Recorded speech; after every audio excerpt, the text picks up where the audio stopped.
let's quit talking about it. Let's get to welding.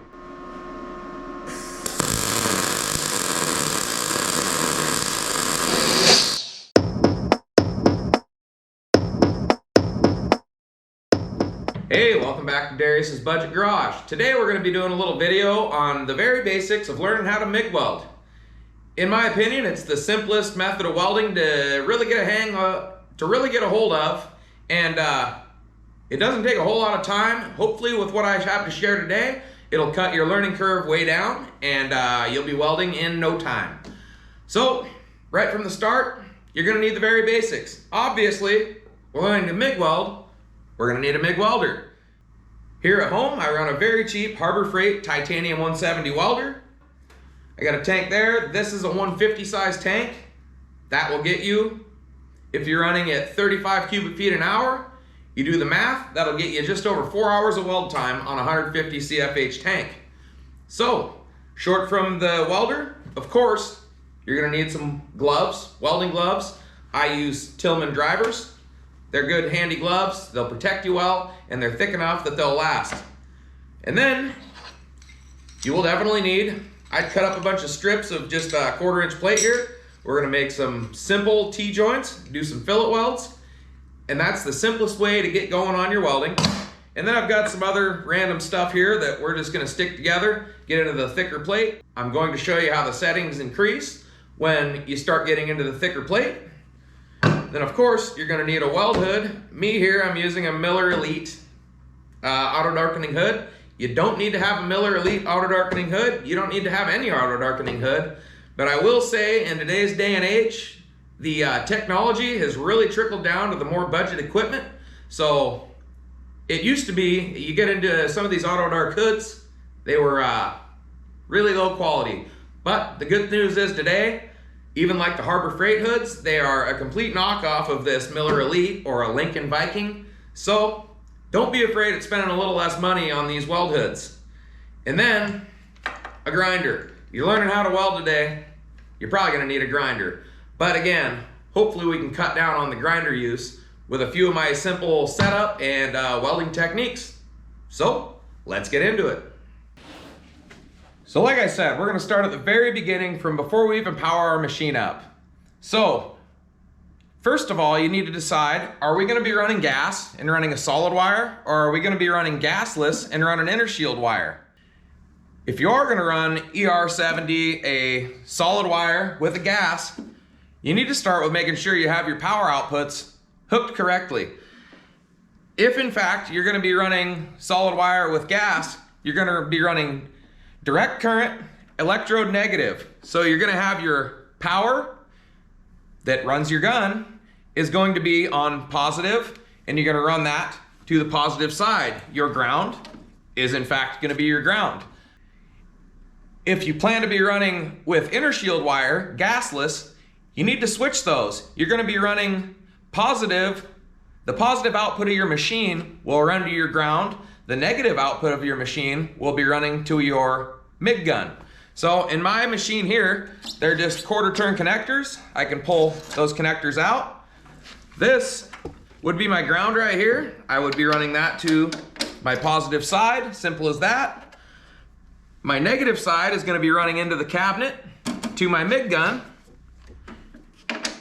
We'll run that to the negative, and there you go. That would be the proper setting with the positive and negatives to run inner shield. But in my case today, I'm running solid wire, so we're gonna run direct current electrode positive. So now that we've got our power outputs configured the way that we want, now we're gonna go to, well, what settings do we need to run? Well, first of all, you're gonna need to know what material thickness you're gonna be running. You are gonna need to know what size wire you're running. And well, once you have that information, on almost every single welder I've ever seen, you're gonna have this chart on the inside of the lid. Or in some cases, I've seen it in the front. But at any rate, every machine I've ever seen has a voltage and wire speed chart. And it's, I will say that that's pretty close guidelines. I would say if you run somewhere near what they're gonna state in this big chart, you're gonna be able to put in an acceptable weld. So for the sake of not getting long-winded in this video, I'll just point out in this chart here, on the top row, you've got your 75 argon, 25 CO2. That's pretty standard for solid wire. And by solid wire, I mean the copper colored wire. And then below that, in general, you're gonna have the 100% CO2. I will say with CO2, you're gonna get a little bit dirtier looking weld, a little more spattery, and it actually gets a little bit less penetration, but the upside of CO2 is that it is a whole lot cheaper to buy than the mixed gas. CO2, I bet you I could have my 150 CFH bottle filled for probably under $20. And then anyways, you get down the line, you're gonna show the flux core. That's where you're gonna get your most penetration on some of the 110 volt machines. But the flux core wire costs more than the solid wire. So there's some options you're gonna have to weigh there. And then my machine goes down, has stainless steel, aluminum. It gives some guidelines for all that. But like I said, for the sake of keeping this from being long-winded, go ahead, find whatever material you're gonna be running, line it up your wire size, find your material thickness. My machine has a chart for 120 volt and 240 volt. Anyways, find the thickness of metal you're gonna be running on the voltage you're gonna be running, and it will find you your voltage, your wire speed. So I've got my machine fired up. I've got my voltage and my wire speed set to roughly where I wanna be, about what the machine says on the inside of the case. And now I'm gonna turn my gas on. And then I'm gonna set my gas flow to 30 to 35 CFH. So what I'm gonna do there, it's on. I'm just gonna bump the trigger. You can hear the gas coming out, and I'm gonna look at my regulator and see what it reads. It's right at about 35 cubic feet an hour. So from that point, we're ready to weld. So obviously before you get going on welding, you're gonna need to tack weld some pieces together. I do not recommend just trying to lay beads on a flat piece of plate because you have no straight line to follow and you have no two pieces of metal being joined to gauge the size of your weld. I see people fighting so often that with trying to make nice looking welds just out in no man's land. And that's just it's a hard way to learn. So what I prefer to do is take a piece of plate just like that, take another piece of plate. You could put pipe or whatever. I recommend using plate because this will just be one straight line and you don't have to worry about manipulating your position as you wrap around a piece of tube or pipe or square bar or whatever it is. So I recommend taking some plate. I cut some little 1.5 inch strips I can stack on top of each other, and that'll give us lots of footage to get practice and just moving in a straight line. And also I recommend, I went through and I used a flap disc and I knocked off some of the mill scale off of this thing. That's gonna help with the cleanliness of the weld, and it's also gonna help with startup. Sometimes with the mill scale, you won't have great ground and your wire won't be making good contact with clean metal, and you'll get some popping on your starts. Also, if you grab a welder that's been welded before, every time you get done welding, you get a little burn end on the wire, and sometimes that'll also prevent a clean start. So what I prefer to do is purge some of this out, get a little wire sticking out there. Let's snip that guy off clean. And now we've got a clean, bare piece of wire that we can start welding with.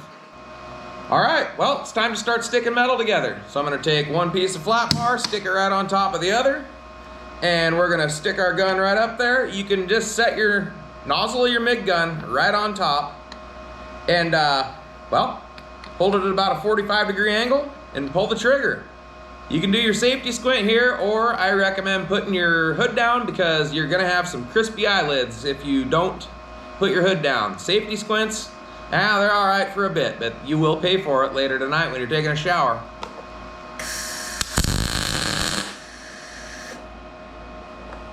Simple as that. I'm gonna tack this other side. We'll flip it around, give it another tack there. We're gonna put all these pieces together.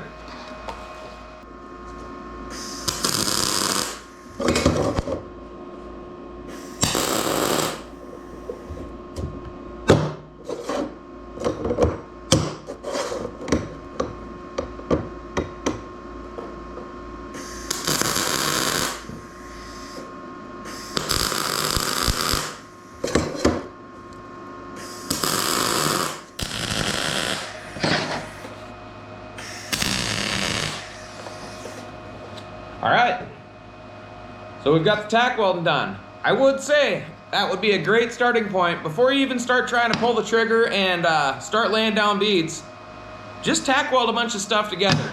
It'll get you the idea of how far away you need to be, how close you need to be, and well, it's just a good starting point. All right, we are ready to weld. Again, like I said, before we start a fresh weld, once this wire's had time to cool down, I like to run a little wire out, give it a clean snip, and now we've got a nice fresh start. At some point we may see a little popping on the startup. That will, because I'm not going to clip my wire every time.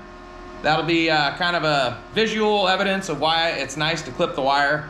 I've been doing this a long time and I'm kind of lazy about clipping wire. So when you set up to weld here, you're going to want to basically split the angle. This is a 90-degree joint here we're going to be running, and I prefer to just point the gun right in here, about 45-degree angle. And then there's a lot of ways to go about if you're going to push or pull. And by push or pull, I mean right now I would be straight onto my weld joint here, and I'm going to be traveling this direction. If I have my gun pointed back and as I'm welding, I'm kind of pushing weld back into the puddle, that's pulling. And of course, if I'm pushing the gun forward in my direction of travel, well, that'd be pushing. So you can manipulate that.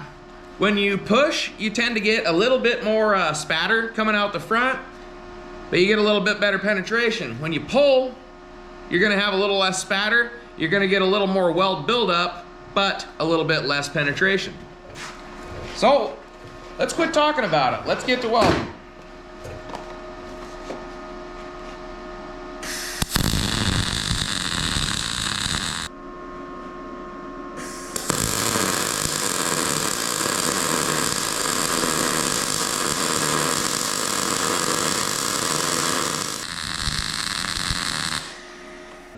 I'm hoping you can see what I did there clearly.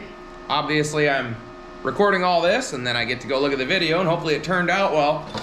But my movement I was making right there was just a burn, push, burn, push, burn, push, burn, push.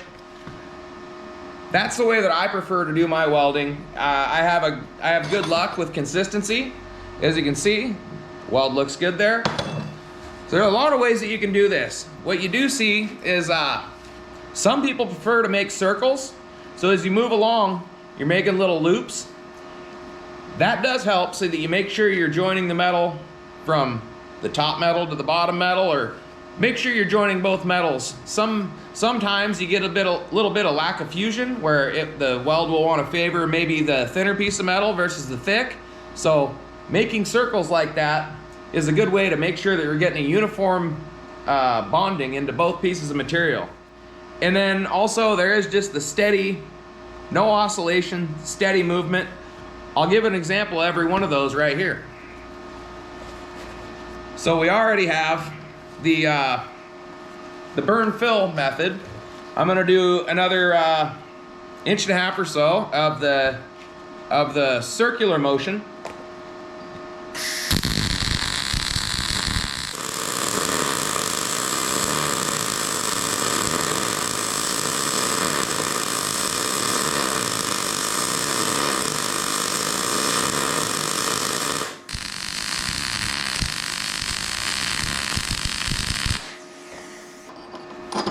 So as you can see from the circular motion, you do actually get almost a prettier looking weld. So there's a way to do it. And now we'll just get right into the straight, no oscillation, just burning a straight weld.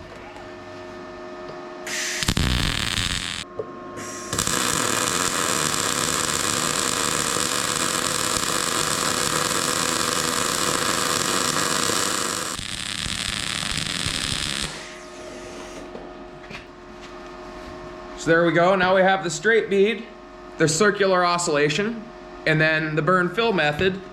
Obviously, in my opinion, either the burn fill or the circular motion, those are the most aesthetically pleasing.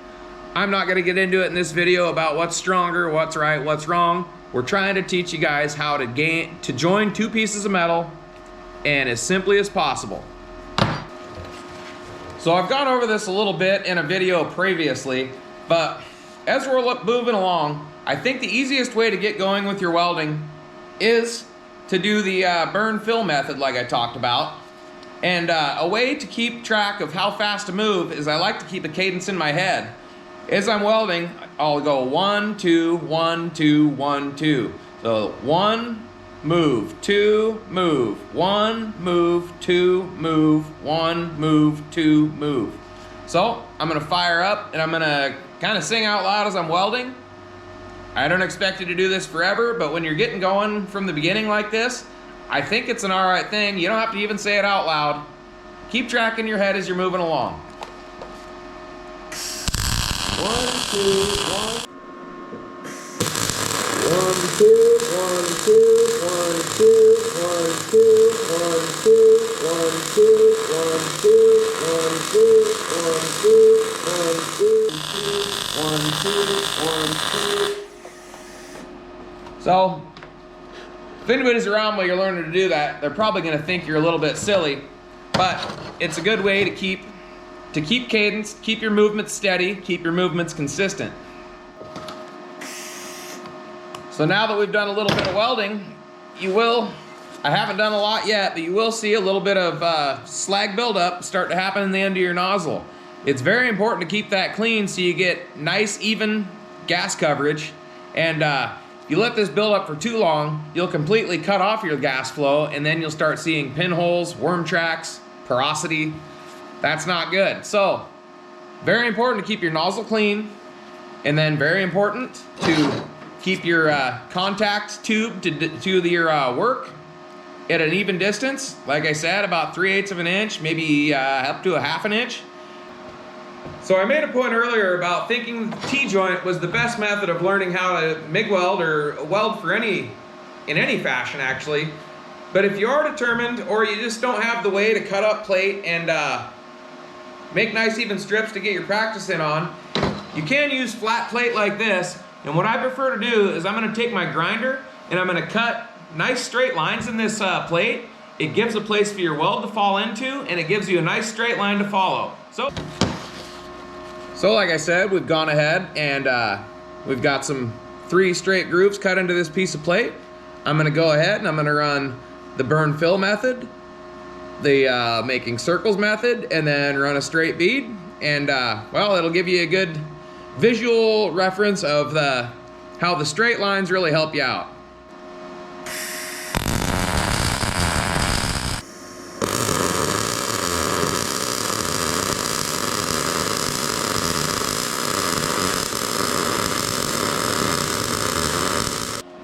There's a straight bead. Now we're going to do the circular bead.